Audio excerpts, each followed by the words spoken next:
सबसे बड़ा धर्म क्या है? दूसरों की भलाई करना, दूसरों का कल्याण करना। जो कल्याणकारी है वही धर्म है, और जो नुकसान पहुंचाता है वही अधर्म है। और इसलिए ये विचार आया कि मानव कल्याण के लिए धर्म, इस विषय पर धर्माचार्य चर्चा करें, विद्वान चर्चा करें, अलग अलग उपासना पद्धतियों के लोग। लेकिन किसी भी धर्म के मूल में आप देखें तो वही मानव कल्याण का भाव छिपा हुआ है। और इसलिए आज का ये धम्मा का जो हमारा सम्मेलन है, 3 दिन लगातार चलेगा, मैं इसको अत्यंत महत्वपूर्ण मानता हूं। और मैं ये मानता हूं कि जो कुछ धर्म के नाम पर गलत होता है वो करने की धर्म, कोई सा धर्म अनुमति नहीं देता।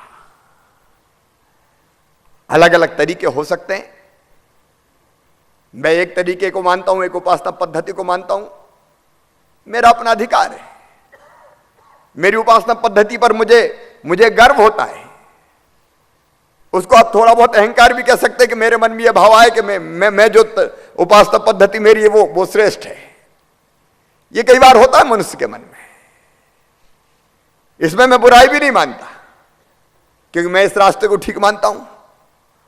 लेकिन दिक्कत तब आती है जब मैं कहूं कि मेरा श्रेष्ठ है, तेरा ठीक नहीं है। झगड़े वहां से शुरू होते हैं। और इसलिए जो मूल है धर्म का, कई बार बात होती है वो देश जो भौतिक रूप से बहुत संपन्न है, समृद्ध है, क्या केवल वो सुखी हैं? मनुष्य 2 चीजें चाहता है। एक, हम खूब जीना चाहते हैं, कोई कभी मरना नहीं चाहता। अगर 100 साल की उम्र भी हो जाए और यमदूत लेने आए तो दादाजी कहेंगे और एक आध पीढ़ी देख लेने दो, अभी जाने की इच्छा नहीं है। हम खूब जीना चाहते हैं, लेकिन जीना तो चाहते हैं, वहां दूसरी चीज भी है। दुखी होकर कोई नहीं जीना चाहता। हम सुखी जीवन चाहते हैं। लेकिन ये सुखी जीवन क्या?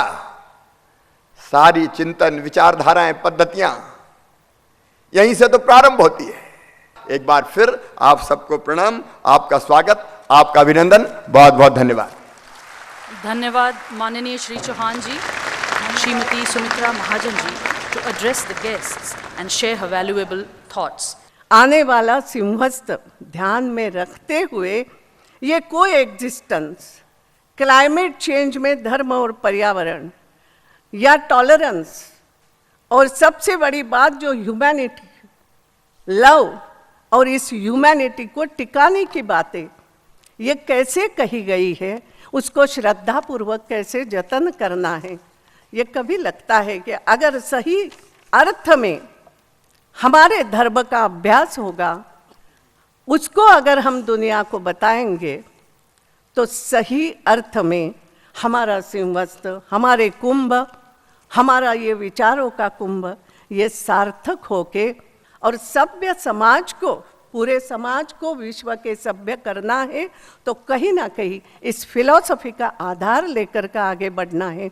इसलिए आज तो मुझे यहाँ केवल इसके उद्घाटन के लिए बुलाया। Speaker has not to speak more, सही में तो not to speak at all, only to say okay चुप रहो। But here I have not come to say you keep quiet, no, discuss with your heart, discuss for the good of the not only nation, for the good of global अच्छी बात के लिए ज़रूर हम discussion करें, जिस discussion से कुछ ना कुछ अमृत निकले विचारों का, और वो अमृत फिर वो अगर जाता है उज्जैन तक पहुँचेगा, वहाँ फिर जो बड़ी चर्चा होगी, चर्चा होना चाहिए, अवगाहन विचारों में होना चाहिए। केवल पानी में अवगाहन करने से नहीं चलेगा, उस पानी के लिए भी श्रद्धा होते हुए अगर नहाएंगे तो शरीर साफ होता है। वैसे विचारों पर श्रद्धा रख के अवगाहन करेंगे तो मन साफ होगा। ये दोनों बातें सार्थक हो जाएगी। और इसलिए आज ऐसे इस सम्मेलन का उद्घाटन करते हुए बहुत आनंद हो रहा है। धन्यवाद। Honorable Foreign Minister of Bhutan, Shri Leonpo Damcho Dorji, to address the congregation of the Third International Dharma Dhamma Conference. I believe that the key message of this conference should be that happiness is the ultimate desire of every human being. Values espoused by all religions are the same, and meant to help each one of us achieve happiness. Diversity is a blessing, not a curse. The world is large enough to accommodate differences, and that dialogue and understanding are the way forward. I also believe that discussions on this important theme should not end with the conclusion of this conference. Instead, it should be the fountain from which religious harmony spreads throughout the world. This will enable us to effectively promote happiness and the welfare of humankind. Excellencies, let me conclude by sharing a quote from His Majesty the King of Bhutan, which aligns well with the theme of this conference, and I quote, "Let us place the interest of humanity, not national populations and constituencies, above all else. Let us take political risks and strong decisions in addressing the needs of humanity. The answer to global problems will come closer at hand when we grasp that universal simplicity, that sense of a shared planet and a shared fate for those who walk on it. We need shared human endeavor, not just negotiated change." Unquote. I thank you and touch the leg.